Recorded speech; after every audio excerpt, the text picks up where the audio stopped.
Hello! Alright, we've just started scratching the surface of what Node.js is and what it can be used for. We know that it's a runtime for JavaScript that's built on Chrome's V8 JavaScript engine, which it uses to understand JavaScript and give instructions to the computer.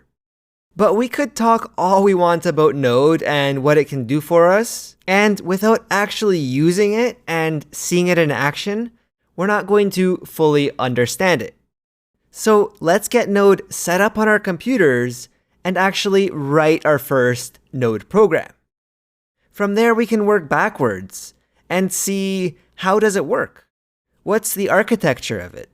Why do we use it? And really dive deep into what Node is underneath it all. If we go to the official Node.js website at nodejs.org, in our browser, we're immediately shown two download options for our operating system.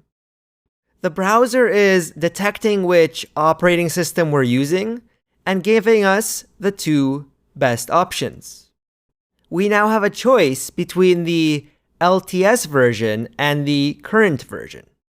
You see, Node.js has been around for quite a while, but it's still changing. It's still being updated and getting better. If you wanted to stay with the latest, greatest features and updates, with a slightly larger risk of more bugs and instability, you can go for the current active version here, whatever it is when you're watching this video.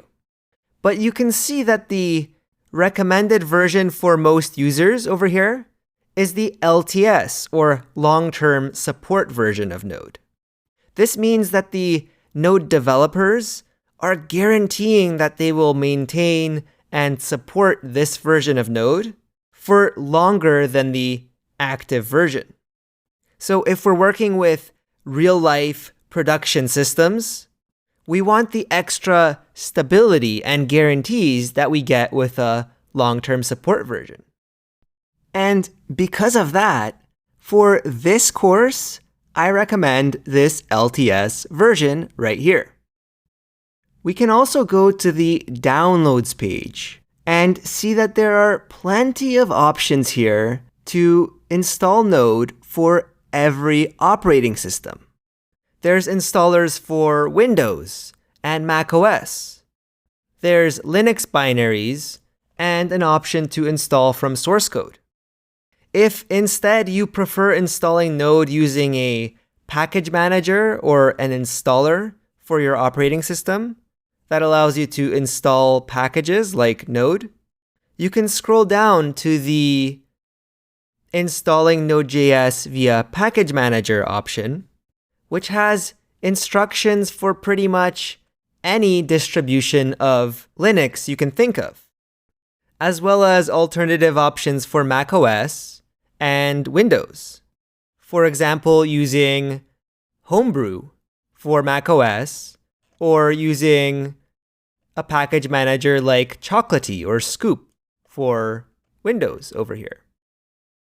Finally, there's this option over here to install using NVM, or the Node Version Manager, which is a program that allows you to have multiple versions of Node installed at the same time and switch back and forth between them.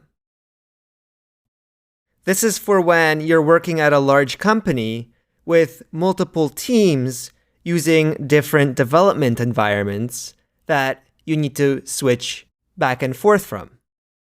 So there's plenty of options, but the simplest way and the way that I recommend is to download the LTS installer for your operating system.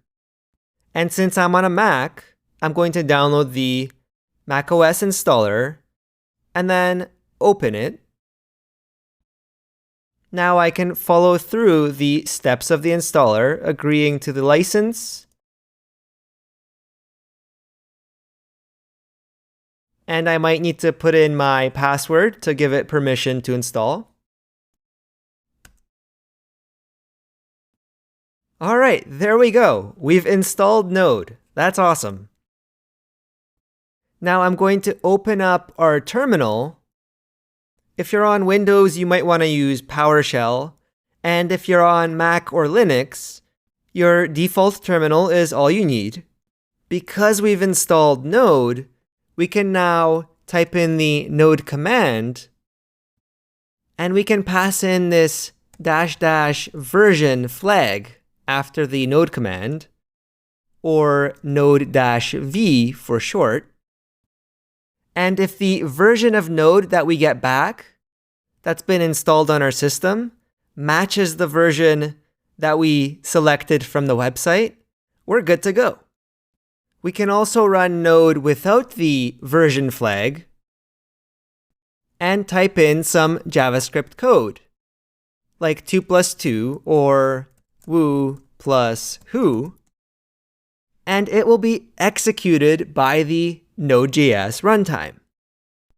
Now we could exit from Node by typing .exit and pressing enter, or by pressing Ctrl+C twice, which will put us back into our terminal.